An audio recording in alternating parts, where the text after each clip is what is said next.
The new cult movie podcast with Gino Cuddy, episode 5. Real one. Do it again. Try to make it sound like all one sentence, please. I can't! You can't see in the same time as where your position is. How am I supposed to do that? I love when people armchair quarterback. Well, how come I can see what's going on? You can't. You're sitting right there.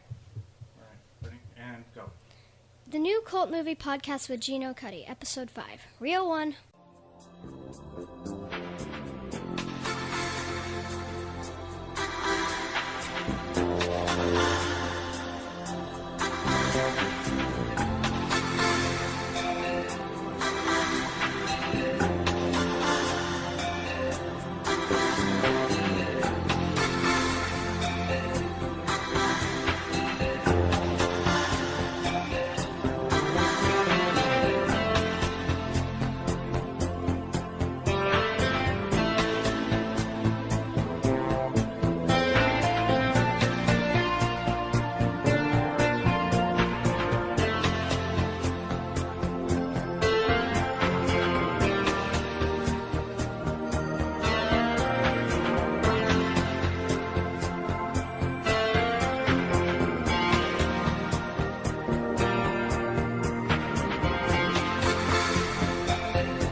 How'd you do, I see you've met my faithful hand in hand.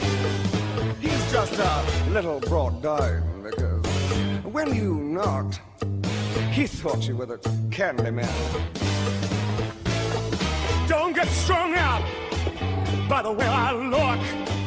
Don't judge a book by its cover. I'm not much of a man by the light of day, but by night I'm one hell of a lover. I'm just a sweet transvestite, from transsexual Transylvania. Let me show you around, maybe play you a sound. You look like you're both pretty groovy. Or if you want something visual, that's not too abysmal, we could take in an old Steve Reeves movie. But Thebes is my city. We must spare our people this bloodshed. Either I'm successful in overcoming the madness of these men, or I'll believe that I, Hercules, am deserted by the gods. All right. Speak, David. Hello. All right. Hello. I'm Tim Curry, and I'm just so happy to be here. That's good. Oh. I see you quivering with With anticipation. With maybe the way. My wife's a big fan of Rocky Horror as well. Oh. Enchanté. Enchanté. I grew up with that, by the way. I grew up with my brother. Oh my God, that's a whole story right there. He would play riffraff, and he would go to. Was he really tall? No, he's shorter than me. He's like 5'8". Okay, but he was really skinny, and maybe that really helped it. I don't know. But he's going around and he's saying, "You're all wet." You're all wet. Okay. Well, Rocky Horror actually is an interesting topic in and of itself. Did you see the remake they did on Fox? I couldn't make it through. Couldn't I? Well, we watched it. Bronwyn, big Rocky Horror person, she really wanted to watch it with Regan, and then we were watching it. It was very beautifully put together. It was toned down. I felt it was toned down, and it was dumbed down, and it was aimed at a let's try and be as inclusionary and not offend anybody kind of way, and let's have Frankenfurter actually be some sort of weird transgendered he/she. Yeah, Laverne Cox. Yes, right. If that's a man, that's a man, baby. Well, can we call it a person? This person was in a show called Orange is the New Black, yes. right? Is that what that is? Yes. Listen up and learn, okay? And this is your vagina. This is your labia minora. This is your clitoris. And this is your urethra. This is where you pee from.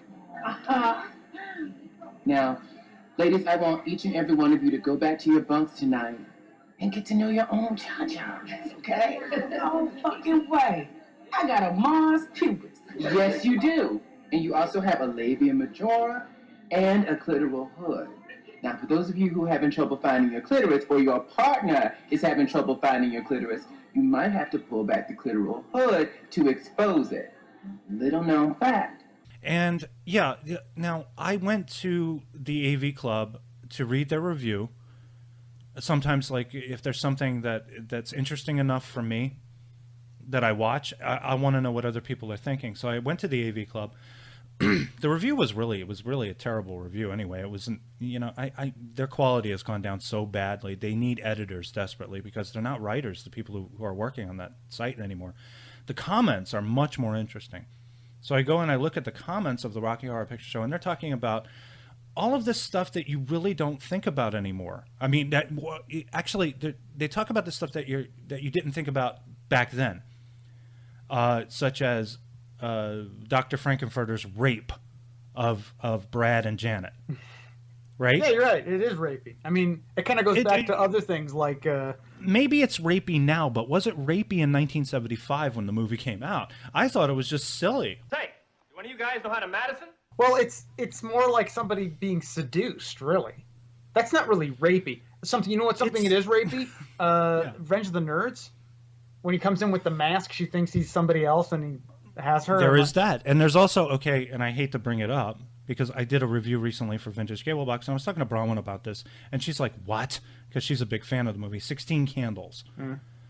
Anthony Michael Hall's character has an obviously inebriated girl in his car, and apparently has sex with her. He doesn't have sex with her. He doesn't have sex with her though.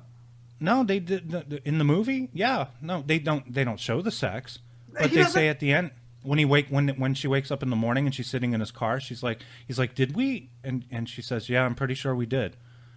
And the thing is, that sounds like sex, but a lot of people are now calling it a kind of rape. No, I think in this movie, I think it was maybe he said it because he wanted to make it sound like he did. Like, maybe. I feel like that's what it is now. It would be inconsistent with his character anyway, because he's kind of actually underneath all of his posturing and his audacious attitude. Yeah. He's actually kind of a nice guy. Yeah. So I feel like that was the way I took it. Of he was either saying it to her or almost saying it to himself, like, "Yep, that's right." Yeah. But why are we doing this now? Why are we re-examining these movies and saying, "Oh my God, that's rape. Oh my God, that's date rape. Oh, that's alcoholism. Oh, this person is real." I mean, like, it seems like we're getting into this analytical phase now. It's because they're older movies, and we are looking back at them. You have to understand, we live in a time where all this old stuff, it doesn't go away now. You know what? It's still there, and it's like. It's the grown-ups now are showing it to their kids. I think that's what it is. It's like you're saying, like, "Oh, I remember this movie. I love this movie. I'm gonna show it to my kid." And then you show it to your kid, and you're like, "Wait a minute, this is contradicting to the stuff I'm actually teaching them now." It certainly does encourage conversation. I mean, it's like I was talking to a woman, and she said, like, she showed her kid 16 Candles, and she's like, "Oh, it's PG. Okay." She shows it, boobs. It's got boobs. It's got ass. It's got 16 Candles. There were these movies that were made in the early 80s, early to mid 80s, until the adoption of the PG-13 rating, where Nathan Hayes is a very good example of it, because there's a lot of violence in the movie, a lot of graphic violence in this movie, and I believe it was one of the movies that the MPAA looked at and said, "Wait a minute, this is a little too intense to be a PG movie," and of course, with Spielberg's help, because he kind of caused the problem himself, right, with Temple of Doom. And Gremlins. And Gremlins, yes. And he said, "Well, can't we have a rating?" And they loved him. He was like their golden child. So they were "Yes." But I think that there had been, like, people trying to make, like, even, I think there was actually a Siskel and Ebert episode where they had, it might even be in that list, they had actually discussed this like a little before of like there should be like a 12 or 13 rating or something in there, and I think they'd already had something like that in England, where it's like this sort of in between. England has a ton of rating. They got like 10 different. Although they have like weird things where they cut stuff out. They cut out like headbutts.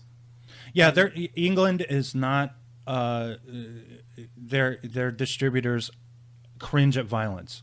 You can put as much sex, as much cursing, but violence is where I remember listening to Bruce Campbell on the commentary track on the Laserdisc for Evil Dead 2. And he said that in England they cut the hell out of a lot of the violence, a lot of the physical violence.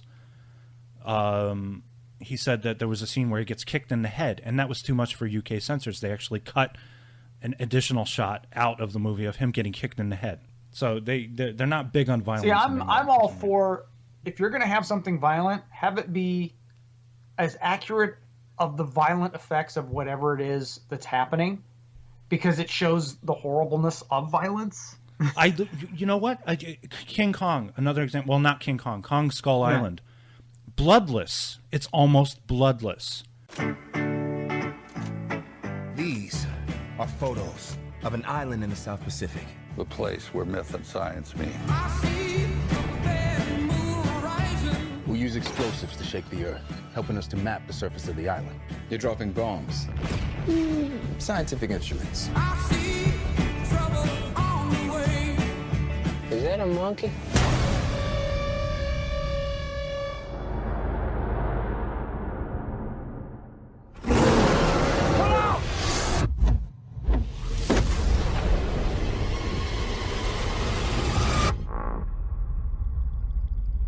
Magnificent.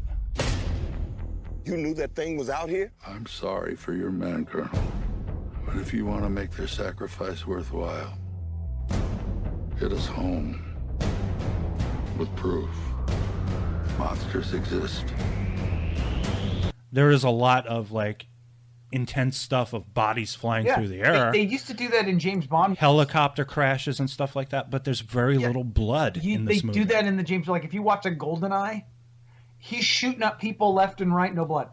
And that was kind of like how they get around it, of like, it's violent, it's almost cartoon violence. Hell, if you go back to the older James Bond movies, they're more violent. There's less bodies, but there's more violence, and it's more personal violence. Yes. And I love those movies, by the way.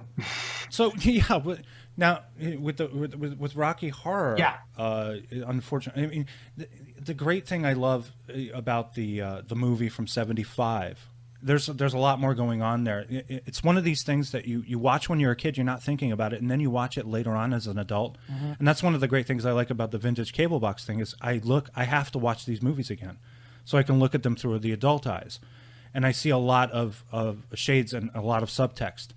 And in Rocky Horror is a tribute to science fiction movies, low-budget science fiction movies made in America in the 50s. And Richard O'Brien was obviously a big fan of that. But he was also, I believe at the time, he was a closeted homosexual. So he worked in a lot of sort of sociological and political... He gayed it up.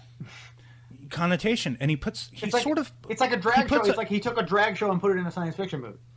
Well, does it seem like he's taking, I guess, straight-laced Eisenhower-era Americans and throwing them into a situation where you have modern sexuality, and the modern sexuality is indicated in 1975. I'm going to get really pretentious on you. Yeah. This freedom, you know, there's a song in there called "Don't Dream It, Be It." Yeah. And that was, we had a movie theater, a repertory movie theater in Philadelphia called the Theater of Living Arts, and they showed Rocky Horror on Fridays and Saturdays at midnight. People dressed up, they played their favorite characters, and this for them was some kind of almost a sexual release in a way, because it allowed them to be freaks for for 2 hours. It's so interesting that you point that out, because maybe it's because of where I live. This wasn't even like a closeted thing. They were doing it. We were talking about like movie theaters. They did it at first they did it in Seattle at sort of the Neptune Theater, which was a revival house. They would play like, and man, If you love movies, man, it was like a revival house. They play all kinds of movies. So that's probably like the TLA, because the TLA would show these retrospectives of filmmakers. It became so popular over there that local theaters, we had one in Renton, Washington, and we had one in Bellevue, Washington, and these were just regular multiplex movie theaters in a regular neighborhood, not in like a shady gay area, not in an art area, not in it. So you would just go to and it was fine. And this is the 80s. This is like over 30 years ago, when things were even different then. And maybe it's just growing up here. So like even our sort of neighborhoody things, it's like it wasn't thought of as a release. I don't think it was thought of as, hey, let's just have fun and be silly. But it wasn't like this repressed release. It was like, let's just like have a party, as opposed to I would think that we're going to get out our repressed issues. Yeah, and well, nowadays 2017 is about that repression coming out and being studied. It's like we're all being studied in some way. I remember I was listening to some conservative commentator talking about how we're living in a more philosophical age. Everyone's gotten philosophical, and everyone has gotten more analytical, and they're studying. And yet people have gotten stupider at the same time. So it's like stupid people trying to be intellectual, like. You have this climate of constant studying, but I feel like people want to be freaks now. I think that being a freak is their idea of being special or unique. Yeah, that's what it's like here now. We're embracing freakdom.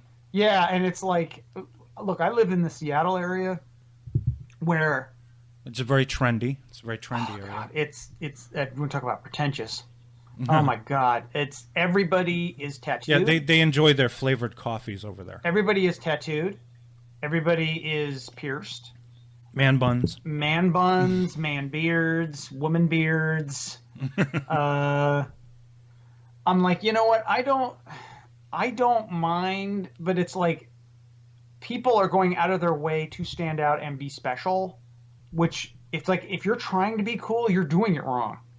Yeah, that's the big issue. I remember hearing that on The Simpsons. I mean, like, okay, I am a specific person. I do things a specific way, and I have friends that enjoy me being the odd person that I am. But I chose to be this way, not to stand out, not to be cool, but just by not trying to be cool, you become cool. You're cool. I am cool. It's there. I am announcing that I am cool, so follow me. Now you're not cool. Now I'm not cool. Exactly. Because you just advertised. I just lost my cool. I just lost my cool. I had a discussion with my daughter about that. I was like, if you're trying to be a freak and everyone else is trying to be a freak, you're actually being your version of normal. Yeah, you're trying to. So therefore, being normal becomes the freak. Yeah, exactly. I stand out because I'm so boring. I don't know about that. You do a killer Cosby. Well, anyone who could do a Cosby is not boring. Thank you. I do the Bill Cosby. I put the sweater on. I do the dance. I have to put the special thing in my drink to do the dance, but I do it. I pass out for a little while. Then I wake up and I have the Jell-O pudding and I have the cake. That is great. Give us the chocolate cake. That reminds me, I gotta do juice. I gotta do Bill Cosby himself for the vintage cable box thing too. Oh, do the Bill Cosby and the. So, but now the AV Club comments on Rocky Horror, it was like. We're looking at it through a looking glass, as it were, because Tim Curry is a straight male who looks nothing like a woman, and the grotesque fantasy of Dr. Frankenfurter in that movie is the fact that he's wearing a garter belt, he's wearing these bustiers, he's got all this insane makeup on. I would argue, he looks like Paul Stanley. I would argue that he's manly. He's so manly that he is the second greatest terrorist in the world, according to the Tales Navy film, if you remember that one. Oh, okay. With Bruce Campbell. With Bruce Campbell, yeah. And Tom Arnold. And French Stewart. French Stewart. Well, look at his shoulders. He's got boxer's arms, for crying out loud, you know? But the thing is, he is supposed to be creating a character that makes you kind of, it gives you like a bit of it's a contradiction.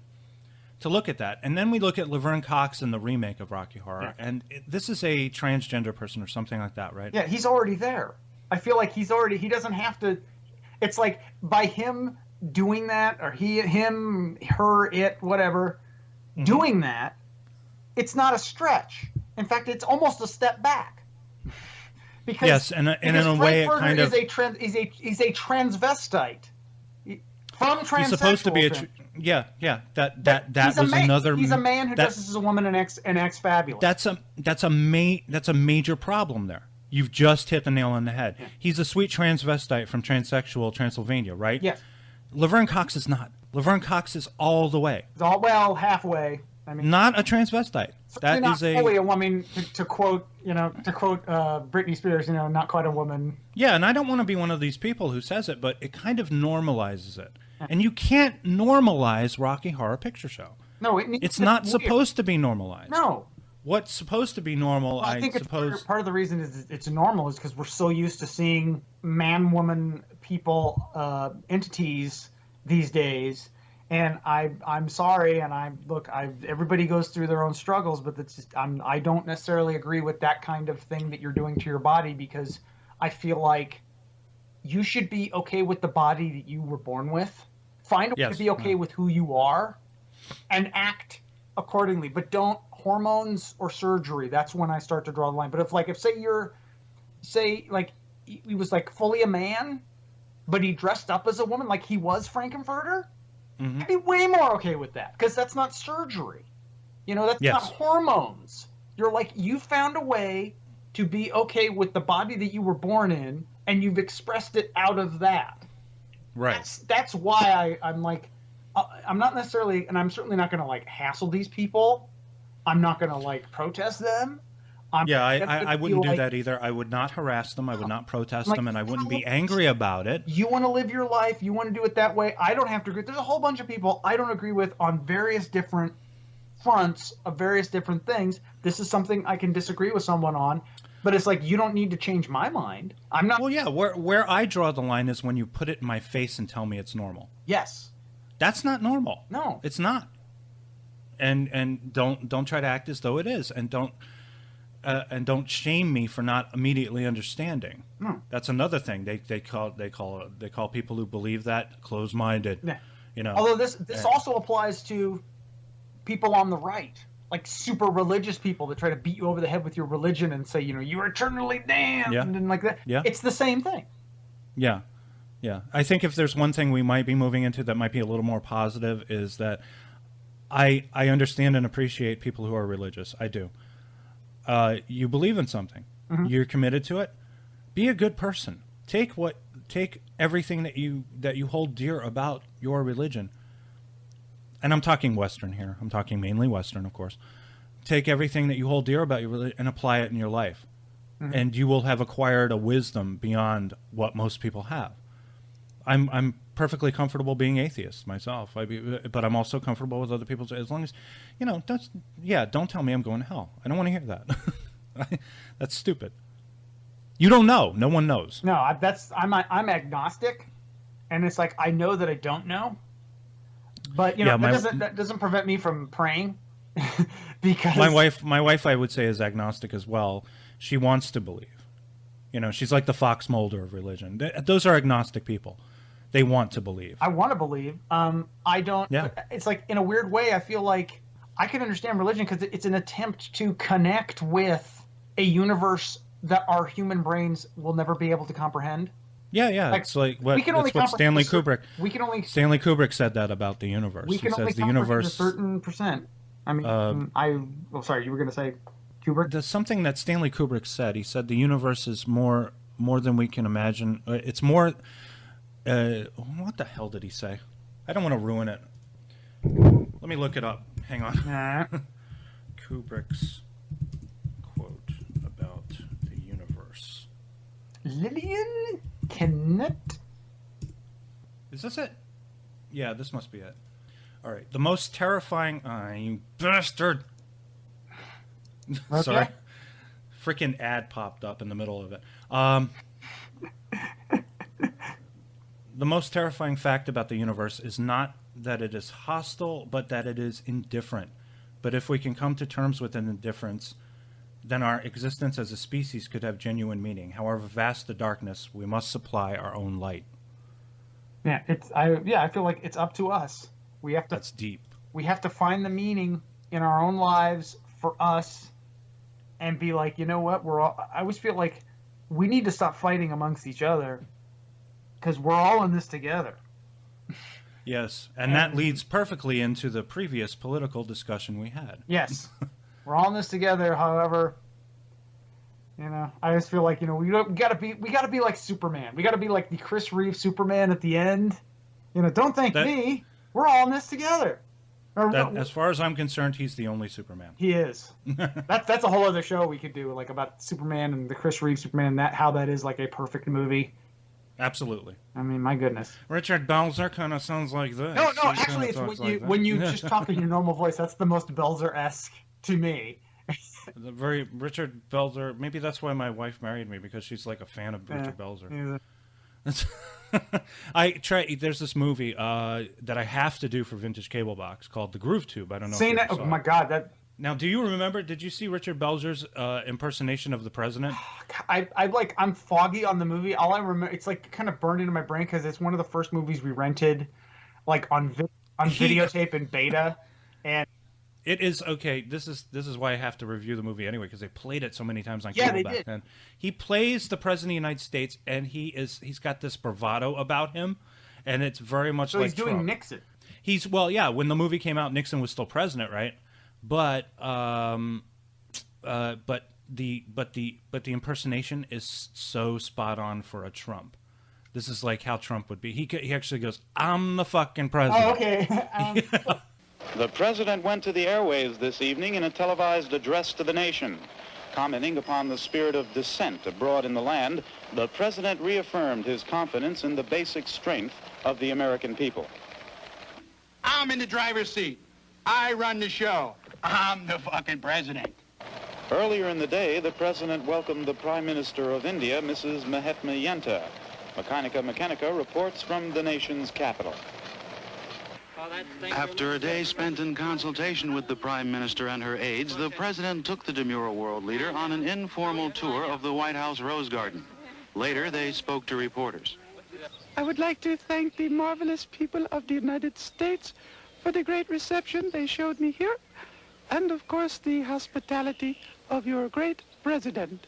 Thank you. Thank you. Isn't she terrific? I mean, this woman is the head of a country with thousands of starving people, and she herself, as you can see, look at this. She's not starving. This takes imagination. This takes courage.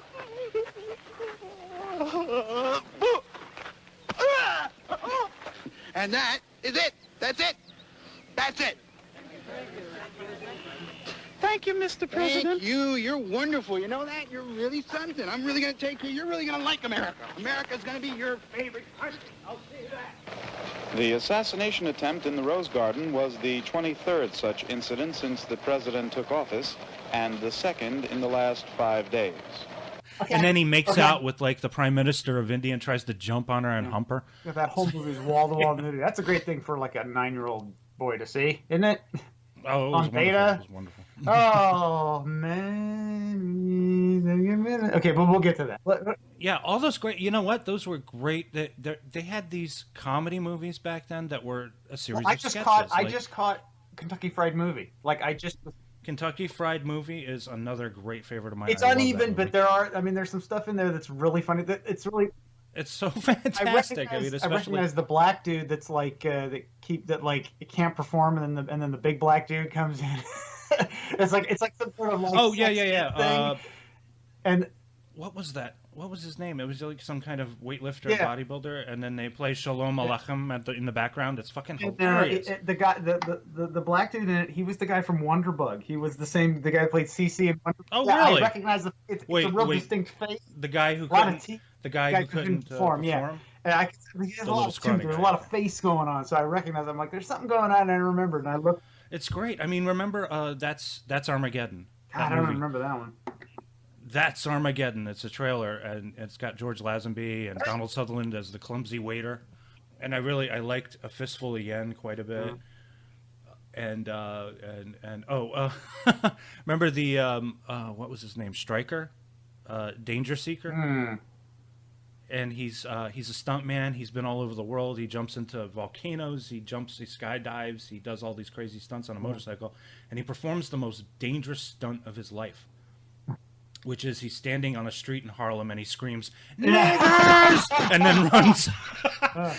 I consider based on some of your statements, I'm assuming you're kind of a left-leaning liberal. Left-leaning, but I'm like middle left with So you're like a moderate. I'm somebody who actually has a brain and can like.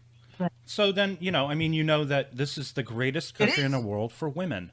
For women specifically. And then they go and march because Trump made a stupid joke. Trump made a stupid remark and they march. I'm going to speak as a feminist. This always puts me in like the feminist, and I'm like not. But no man is a feminist. Remember that. Remember that. And always beware of the male feminist. Oh my God, they're always trying to get laid. That's always what it's about. But and they go and try to support this multicultural attitude when they're having relationships with nations and philosophies and religions that have no place for women in them, like Muslims, people like that. Look, I've kind of. And we had an apologist president. Obama for 8 years was an apologist for this. He didn't even want to say Islamic terrorist. I think it was him trying to be, and I kind of understand his point of view of he could never really act black because he would scare people. He couldn't really black it up, and he probably really wanted to. Yeah, he wasn't. He was the whitest guy in the world. He was whiter than me. He was whiter than you. When you think about it, I mean, like, as far as the women's issues, okay. I think that the Republicans, they do want to chip away. And I understand the pro-life argument because I actually do think that, like, human life is important and it needs to be cherished and everything. And but I also understand the female point of view of, look, it's my body. Well, it is your body, but you are carrying half of the DNA. I mean, it gets in this weird sort of gray area. And there's also, I don't know what's happened with women of late, at least publicly in the media. They've become incredibly insane and paranoid. They think that it's our grand plan, that men, never mind what their affiliation is, but it's our grand plan to take them away from their jobs, lock them up in a kitchen, and have babies. And that's not really. You wouldn't believe the amount of women I've talked to that would love to just find a rich guy and just glom onto him. I mean, there's the public of what they say, and then there's the deep down of what they actually want. And it is this weird. Whereas guys are a little easier to gauge because I think it's like this George Carlin conversation of, men are crazy and men are stupid and women are crazy and men are stupid, and the reason women are crazy because men are stupid. It's funny who I agreed with a long time ago, like maybe after 9/11 or something like that. In between time, there was between 2001 or 2002 and 2007. There was a time where we were permitted to say and do certain things. One guy who I really agreed with back then that I think is kind of almost out of his mind now is Bill Maher. Bill Maher made a lot of sense back in those days, and now he's completely reversed himself. Well, I mean, I enjoy Bill Maher. I watch Bill Maher. I listen to Bill Maher. And I made it, me and Andrew said, because we were talking about it when we did our Clint Eastwood show, because Clint Eastwood has made remarks about the pussy generation, right? And also the Dirty Harry movies, not terribly politically correct. But the Dirty Harry movies were almost a reaction to because Nixon was a reaction to all that left pot-smoking hippie chaos that was going on. It was like, we're going to put this hard ass in and we're going to fix it. This is the problem. I think this is the problem with liberals is that they can't get past Nixon because Nixon to them represents the conservative Republican ideal, and he hasn't been president since we were kids. We were born. He's not. And what's the closest thing they had to a populist Republican was a Republican that they really liked, which was Ronald Reagan. They liked him a lot. But now Republicans are represented by either Nixon, who is like evil incarnate or something, or George W. Bush, who's a fucking moron. Or Trump now. That's it. Yeah, Trump is doing something different, and he's scaring the hell out of people. Well, see, I would prefer somebody. But wouldn't you agree? Wouldn't you agree though that we do need a major? Yeah, we need to mix it up, but I don't think this is the way. Here's the problem: people don't actually All they do is complain, and they don't actually, like, you want to fix it? It's set up so that you can run for office, and you can fix it from within. That's how it's designed. Now, having said that, I also love America because our checks and balances are really doing their job right now. Well, we used to, this is different from you and me, because we used to study in school, we used to study civics and government. And they're not teaching this anymore to kids, so these kids are growing up stupid. I mean, a lot of they're just doing what they're doing, and it's like this. They're reacting to the media, and they shouldn't be. The media is supposed to be but then when you have the quote unquote alternative media that's supposed to give you the truth, that's worse because. Well, actually, I find it very entertaining. I try to get all sides. It's because you have something like a lot of people will post. At least some of my crazier friends, they'll post on Facebook the posts from RT, and that's Russia Today. Well, Russia Today, but the thing about RT is government-funded propaganda from the Russian government, and then other than the millionaire and liberal funded propaganda we're getting into. Look, I'd rather it was us. Russia Today has been more accurate. They've been a lot more accurate about a lot of things. Propaganda run by the Russian government. And also, why suddenly do we want to hate Russia again? I mean, I enjoy the fact that we don't have this. If it was another European country, I wouldn't want them influencing what we're doing. It's like, this is our shit. This is what we're doing. Yeah, but this is the problem. This is the double-edged sword of democracy in a way. Even though this isn't really a democracy, that's another thing people need to understand. It's a republic. It's a constitutional republic, yeah. But we have free speech here, and because we have free speech, it means we have to contend with these different points of view. My problem is I listen to the liberal media and I listen to the conservative media. I'll listen to Ben Shapiro on one day, Andrew Klavan, Gavin McInnes, and then I'll watch Samantha Bee or Stephen Colbert or Bill Maher. And then I listen to the people in the middle, who are people like Joe Rogan, really great. I don't know. I haven't listened to him, but I know who you are. I know who he is. Yeah, he has a fantastic podcast, the Joe Rogan Experience, where he has really great. I think both me and my wife, because we were listening to him, and my wife doesn't really get involved in that kind of stuff, but she says she really kind of like would subscribe more to Joe Rogan's ideas. Like, we agree with a lot of things in principle, but we don't like how they're being practiced, right? Abortion being one of them. We agree on abortion in principle. Yes, abortion is a good idea. It's a good right to have. But the way it's being handled in this country is terrible. It's being handled by feminists as a form of birth control, and it's being marketed to young women as a way to promote reckless, irresponsible, promiscuous sex that you can easily correct any problem. And Planned Parenthood is kind of, I have issues with how they handle, with how they're like used car salesmen, and the used car they're selling is abortion, and they're trying to, no matter what, get people in so that they can get abortions at a minimum, I think $400. So they're making money, and they're making very good money. Their executives make enormous sums of money. They're not really pro-choice. Well, see, I'm pro-life, but I'm like pro-life, but I'm pro-choice. But I'm pro-choice of life. Like, you should have the choice, but I would strongly suggest choosing life. Remember the good old days when we used to have our milk delivered to us by a milkman?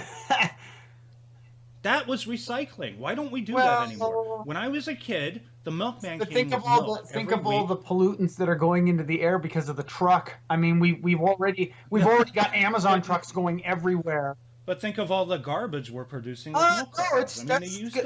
They're made out of like pulp. They're not. But what they did was they filled milk up into glass bottles, and then they took the glass bottles back and gave you new. Okay, but then bottles. What do you do? And then everything has a price. Okay, what do you do? Now you got to wash them out. Okay, that's water. Yeah. That's like, okay, now all the black people in Flint, Michigan don't have fresh water because we're washing all of our, Well, there is that. Oh, yeah, that's another thing. The EPA. I mean, people are like, no, we've got to keep the EPA. And I'm like, Flint.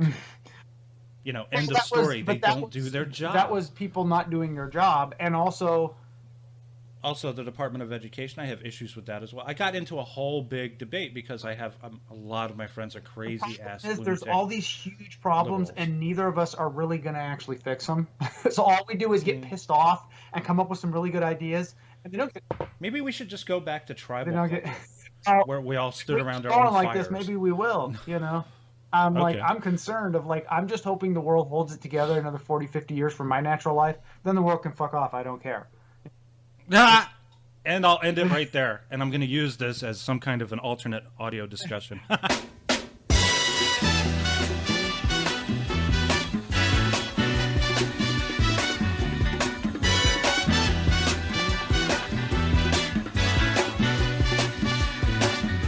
Hush now, child, and don't cry. Your folks might understand you by and by. Just move on up toward your destination.